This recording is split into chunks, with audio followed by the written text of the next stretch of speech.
স্বাধীনতা সংগ্রামী মাতঙ্গিনী হাজরার বিকৃত মূর্তি সংস্কার করবে জেলা পরিষদের সভাধিপতি উত্তম বারিক, জানালেন পঞ্চায়েত সমিতির সহসভাপতি শ্রীকান্ত। পূর্ব মেদিনীপুর জেলার হলদিয়া পঞ্চায়েত সমিতির অফিসের সামনেই প্রতিষ্ঠা করা হয়েছিল স্বাধীনতা সংগ্রামী মাতঙ্গিনী হাজরার পূর্ণাঙ্গ মূর্তি আবরণ উন্মোচিত হয়েছিল 2015 সালের 15ই আগস্ট, যার উদ্বোধনী অনুষ্ঠানে ছিলেন স্বাধীনতা সংগ্রামী বিরাজ মোহন দাস, পূর্ব মেদিনীপুর জেলা পরিষদের সভাধিপতি মাহমুদ হোসেন।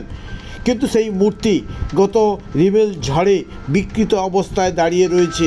এলাকার শিক্ষক থেকে শুরু করে এলাকার মানুষজন দাবি করেছেন অবিলম্বে সেই মূর্তি সংস্কার করার জন্য। তবে পঞ্চায়েত সমিতির সহসভাপতি শ্রীকান্ত মাইতি বললেন, ইতিমধ্যে জেলা পরিষদের সভাধিপতি উত্তম বারিক নজরে আনা হয়েছেন। মূর্তিটি নতুন করে পাথরের মূর্তি তৈরি করা হবে। এর আগে ফাইবারের মূর্তি ছিল, সেই জন্যই নষ্ট হয়ে গিয়েছে। পাথরের মূর্তি তৈরি করবে যত শীঘ্র সম্ভব। শুধু নতুন মূর্তি স্থাপন করে দেবেন জেলা পরিষদের সভাধিপতি উত্তম বারিক। তিনি আরও বলেন, শুধু মূর্তি নয়, মূর্তির সহ বেদি তৈরি করবেন এবং 10 থেকে 12 লক্ষ টাকা লাগবে।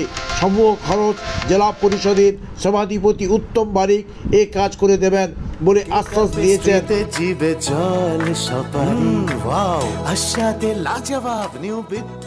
রাজলক্ষ্মী জুয়েলারি ওয়ার্কস, রাজলক্ষ্মীর মধুদার মধুর মতো ব্যবহার। দুর্গা চক, বাসন্তী ভবন, দুর্গা মন্দিরের পাশে, সুপার মার্কেটের বিপরীতে, হলদিয়া।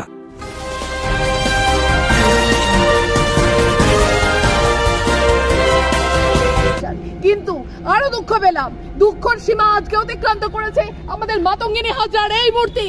এই মাতঙ্গিনী হাজরা স্বাধীনতা সংগ্রামী। আজকে আমরা দেখতে পাই, আজকে আরজি করেন মাটিতে আরেক মাতঙ্গিনীকে লুটিয়ে পড়তে দেখতে পাই। আজকে সেই পূর্ব মেদিনীপুরের যে মাতঙ্গিনী হাজরা, যার নেতৃত্বে ইংরেজ সরকারকে তার পথ ছেড়ে দিতে হয়েছিল, ইংরেজ সরকারের বিরুদ্ধে যিনি লড়েছিলেন, মাটিতে লুটিয়ে পড়েছিলেন, সেই মাতঙ্গিনী হাজরার মূর্তি আজকে একটা কাপড়ের মধ্যে জর্জরিত হয়ে রয়েছে।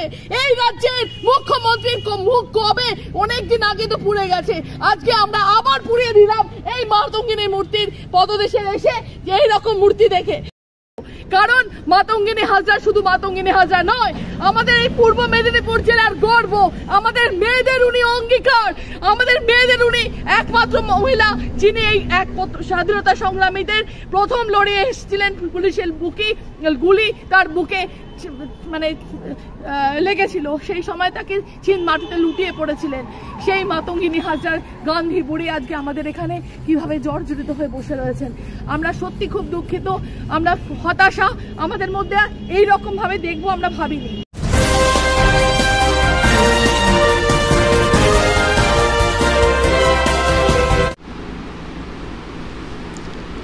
আমাদের পঞ্চায়েত সমিতি আমাদের বাউন্ডারির মধ্যে মাতঙ্গিনী হাজরার যে মূর্তিটি আছে, গত আমফান ঝড়ে ভেঙে যাওয়ার পর আমরা রিপেয়ারিং করেছিলাম।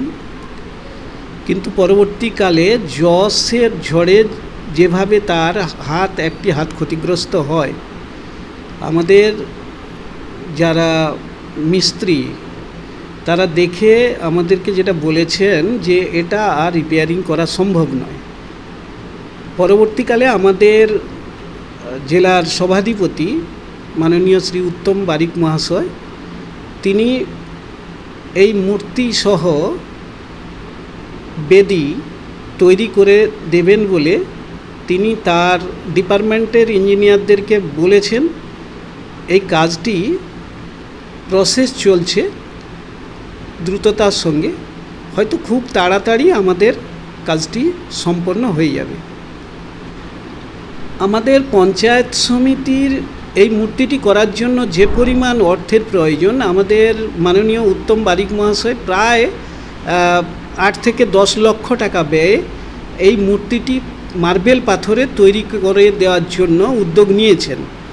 এবার আমাদের পঞ্চায়েত সমিতির এই রকমভাবে ফান্ড না থাকায় আমরা সেটা পঞ্চায়েত সমিতি থেকে উদ্যোগ নিতে পারিনি। কিন্তু যেহেতু আমাদের সভাধিপতি মহাশয় উদ্যোগ নিয়েছেন, তাই আমরা বারে বারে বলেছি, উনি খুব দ্রুততার সঙ্গে চেষ্টা করছেন, তাড়াতাড়ি করে দেবেন। কেক আর পেস্ট্রিতে জিবে জল সপারি ওয়াও আশাতে লাজবাব নিউ বিদ্যুৎ বেকারি টিপটপ টিফিনে और हैप्पी पार्टी নিউ বিদ্যুৎ বেকারি মানডে টু সানডে ছোট বড় সবার পছন্দ একটাই নিউ বিদ্যুৎ বেকারি প্রতিদিন চাই চাই না না না না না নিউ বিদ্যুৎ বেকারি। Rajlakshmi Jewelry Works. রাজলক্ষ্মীর মধুদার মধুর মতো ব্যবহার। দুর্গা চক বাসন্তী ভবন দুর্গা মন্দিরের পাশে সুপারমার্কেটের বিপরীতে হলদিয়া।